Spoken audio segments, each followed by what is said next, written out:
Assalamualaikum warahmatullahi wabarakatuh. Selamat pagi anak-anak. Waalaikumsalam. Waalaikumsalam. Selamat pagi, Bu. Pagi, Bu. Pagi, Bu. Baiklah, pada pagi hari ini kita akan melaksanakan pembelajaran kita. Sebelum kita mulai belajar pada pagi hari ini, alangkah baiknya kita berdoa dulu ya. Kepada ketua, tolong pimpin ya doanya. Baik, Bu. Berdoa dimulai. Berdoa selesai. Terima kasih ketua. Baiklah, sebelum kita mulai pembelajaran, Ibu ambil absen dulu ya. Siapa yang di sini yang nggak masuk?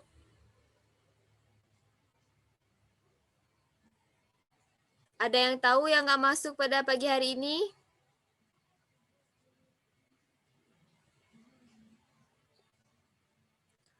Berarti masuk semua ya. Baiklah, kita akan langsung belajar dengan tema pengertian teks.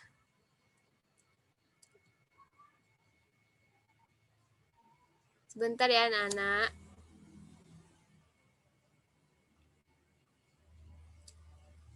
Nah, di sini kita akan belajar tentang pengertian teks cerita pendek.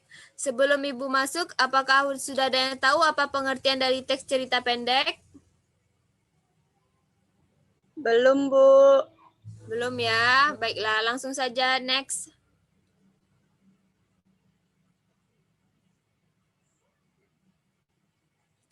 Nah, di sini teks cerita pendek menurut para ahli adalah, menurut KBBI, yaitu cerpen berasal dari dua kata, yakni cerita yang mengandung arti tuturan mengenai bagaimana sesuatu hal yang terjadi dan relatif pendek. Berarti kisah yang diceritakan pendek atau tidak lebih dari 1.000 kata. Maksudnya 10.000 kata. Menurut Jakob Sumarjo dan Saini KM 1995-30, dalam Suryanto menilai ukuran pendek ini lebih didasarkan pada keterbatasan pengembangan unsur-unsurnya. Cerpen harus memiliki efek tunggal yang tidak kompleks. Next.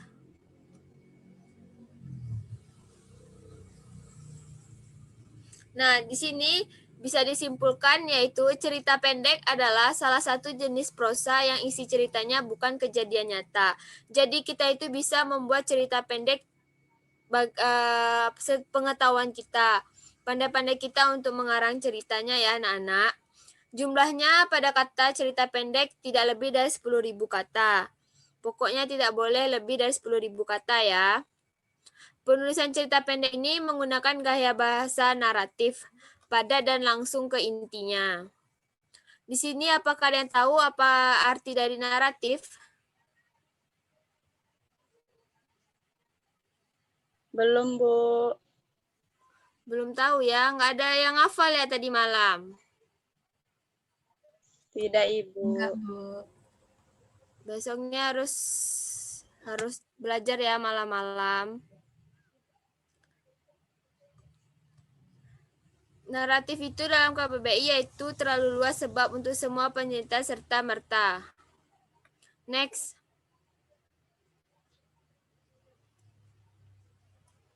Nah, ada pula struktur penyusunan cerpen yaitu orientasi, komplikasi, evaluasi, resolusi, dan koda. Orientasi ini bagaimana awal cerita mulainya. Komplikasi ini terjadi suatu masalah. Evaluasi ini kita bisa untuk melakukan apa yang bisa kita inginkan. Resolusi yaitu masalahnya sudah mulai ada resolusinya. Dan koda. Next.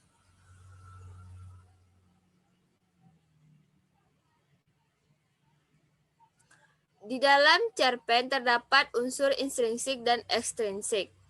Yang unsur pertama unsur intrinsik. Yang pertama yaitu tema atau pokok pikiran jalan cerita suatu cerita tersebut. Yang kedua alur atau plot, urutan peristiwa yang ada di dalam cerpen. Yang ketiga yaitu latar, tempat, waktu, suasana. Latar tempat yaitu bisa saja di rumah, di warung, di sekolah. Waktu yaitu pagi, siang, sore, malam. Sifat dari pemeran yang ada di cerpen. Watak itu ada antagonis, protagonis, dan titagonis. Sudut pandang, yaitu cara pandang penulis menceritakan suatu kejadian dalam sebuah cerpen tersebut. Amanat, yaitu pesan atau pelajaran tersirat di dalam cerpen. Next.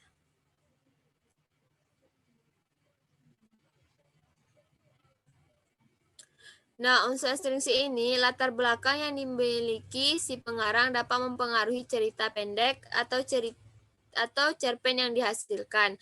Misalnya kondisi psikologi penulis saat menulis, pandangan politiknya, dan sebagiannya. Next. Nah, contoh cerpen terbaik ini bisa kalian baca sendiri ya anak-anak.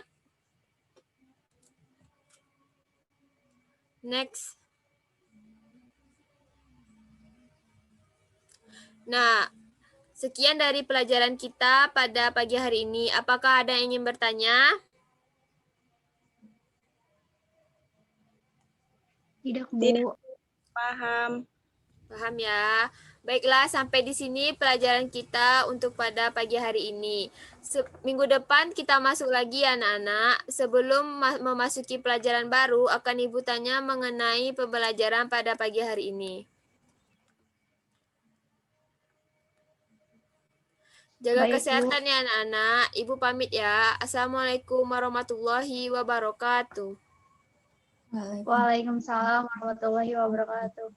Selamat pagi. Pagi, Bu.